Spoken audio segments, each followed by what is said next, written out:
What's up? It's your boy Carcino here.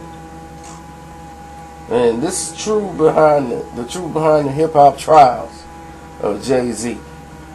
All rappers go through some type of hip hop trial where they're put in a situation where they back is against the wall. Jay-Z back was against the wall due to a lot of circumstances.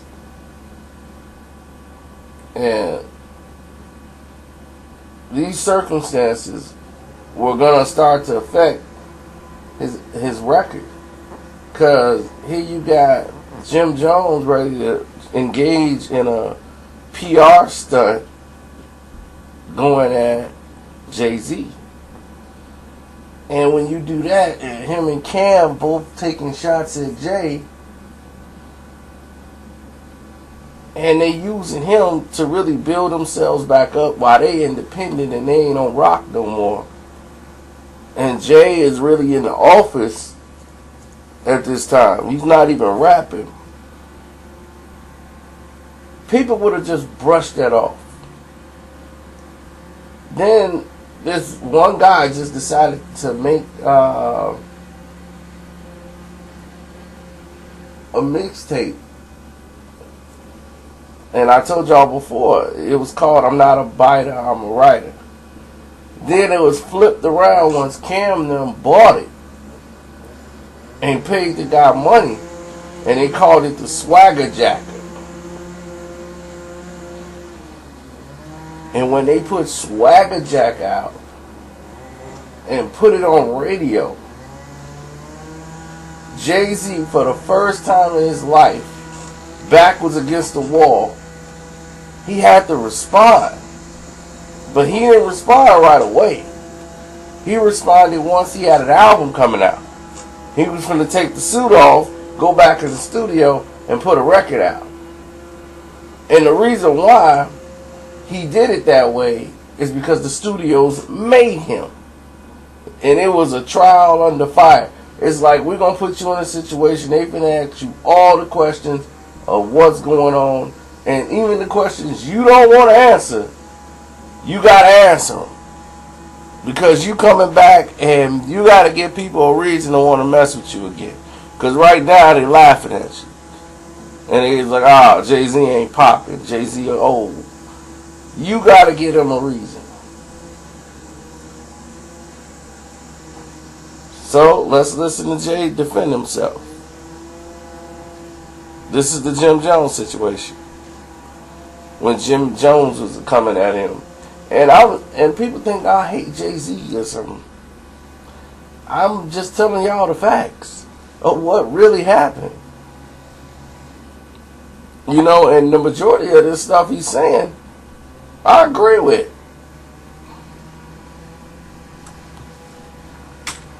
So, let's listen anyway. Shit.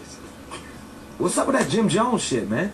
I mean, I believe in hip hop. You know, I feel different ways about it. Hip hop, of course, you know, it's a competitive sport.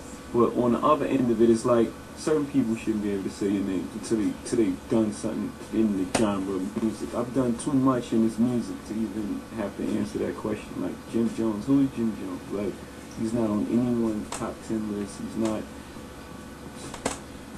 like no one's top 10, maybe not even his family.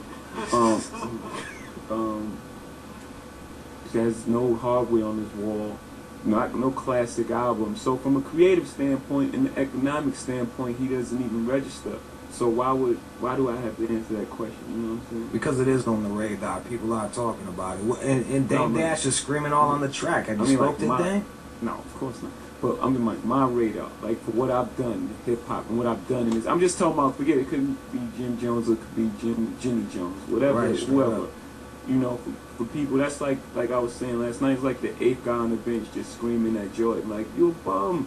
Like you like the 9th guy on the bench. I'm not even worried about you. Straight up. Well, and I guess you're not gonna answer him. And what about DMX? DMX was.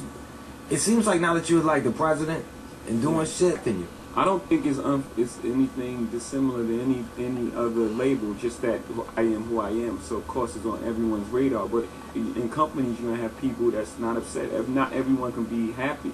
You know what I'm saying? But you got your Kanye's, Mariah, Jeezy, Rick Ross, Rihanna, Neo, and all these people that's, you know, as well as all our Rock Killers and Fall Out Boy, all these people that's very happy with what's going on. I mean, you just can't please everybody, especially when you got over 70 artists.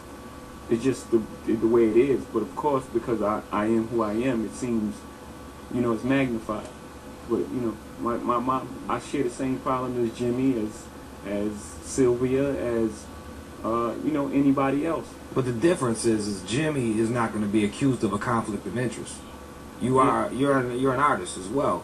Yeah, but I don't run. I mean, Def Jam is I'm not like, it's not like I'm not the only person there. You know, it's a company as well. You know, Leo wasn't the only person at Def Jam. You know, there's Leo, and there was Russell, there was, you know, Rick in the early days. So there's L.A. Reid, who's one of the most accomplished music men, you know, of our generation.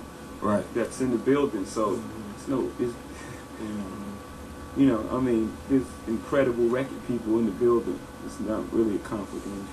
All right, man. Let's keep it moving, dude. All right. Let's talk about that LL Cool J shit. We did a what we believe to be an incredible job with the LL project, and it just didn't take off. So what do you think went wrong?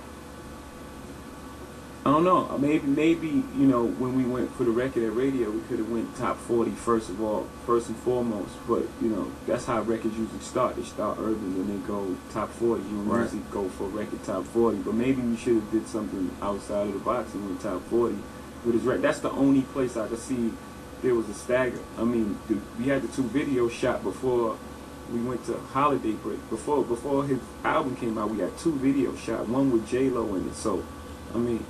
Did you like the album? Yeah, I thought it was cool. Now, that was him being the president at the one time before those were most of his main infractions, where you heard DMX, Cool J, just some of the disgruntled employees that were at Def Jam that had projects. You know, they didn't mention the fact that Method Man had a project out and so did Redman. And they really didn't get any push, any budget money whatsoever. When Method Man had one of probably his best projects out in a long time. And the way it was just shunned at the studio, you know, it just wasn't. It should have been a better job done, at least with Method Man. Method Man and Redman definitely should have done a better job with them. But now let's move into the comparisons with Drake. Oh, I'll get into the Drake Jay-Z thing, but this isn't that. This is something entirely different. This is the similarities of what they went through. Jay-Z went through his ghost riding thing back here because of Swagger Jacker, like I mentioned. And the whole world were demanding a response. And Jay-Z was the focal point of that. And he had to go through the trials. He had to come out and make a statement about it. But he didn't do it right away, which kind of damaged him, because he didn't think it was big enough for him to make a response right away. But when it got to the point where it was like, Jay, you need to say something. And so he did. So I'll let you listen to that. They got you saying other people's lines.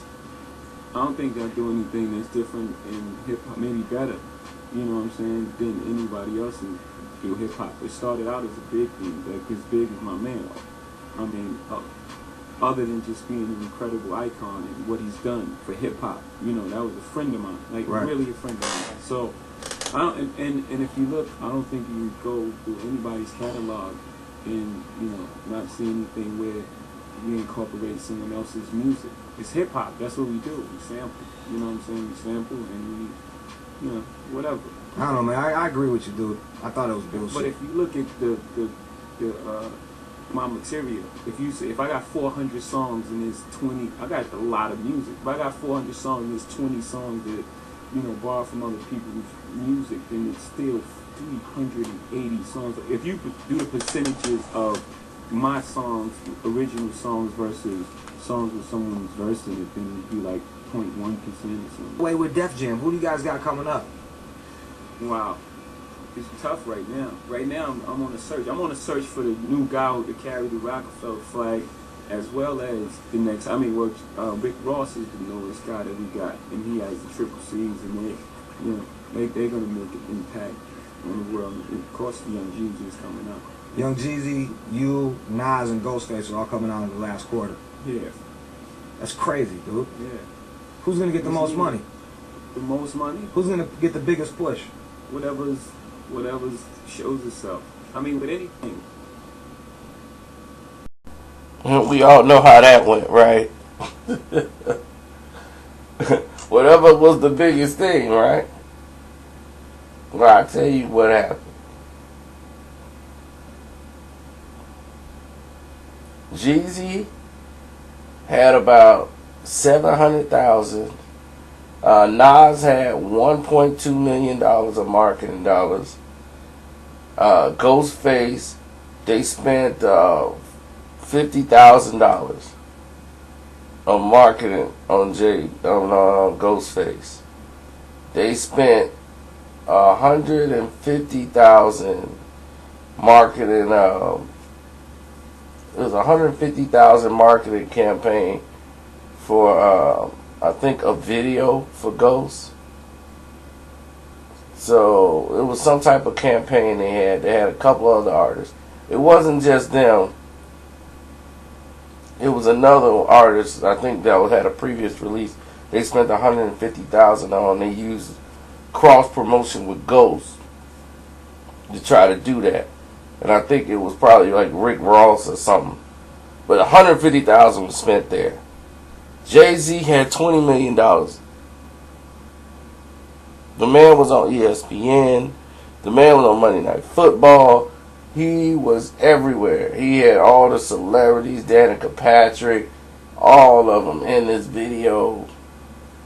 He wanted to be the biggest celebrity in the world. And he tried to buy his way there. Like, man, I'm going to put myself in this position. And he thought that was the way to do it. The people that watch Monday Night Football, they don't listen to Jay-Z. That's just how it was at the time. And the fact that they spent all that money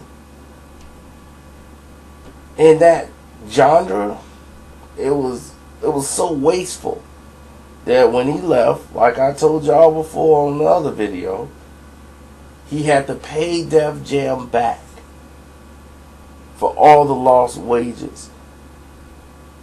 Because that album did nothing. It was probably one of the biggest flop albums. The one I call The Brick, Kingdom Come. The Brick album. It did nothing. Take away what you see on Billboard. Nas sold just as many records as that album with $1.2 million budget.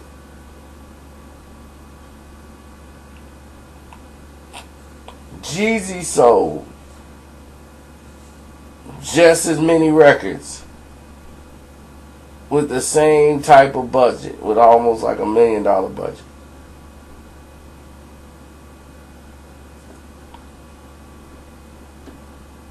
So, because they actually went back and put more money into Jeezy on the second half for his next single. The same album. They promoted to that second part.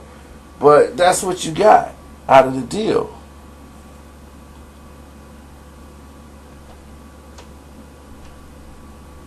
And, I mean, it's a Sarah situation.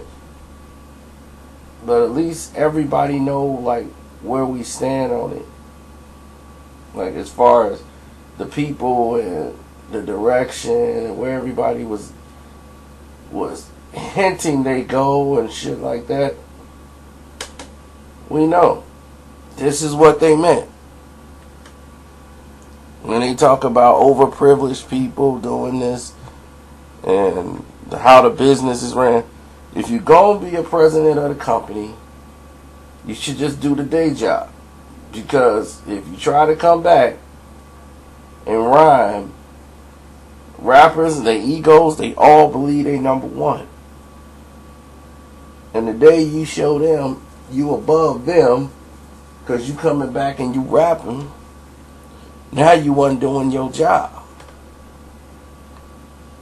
It's always something the company could have been doing better. So you was in the worst situation ever. Then you come back and drop a brick. So it is what it is. But I hope that answered all y'all questions. I'm out.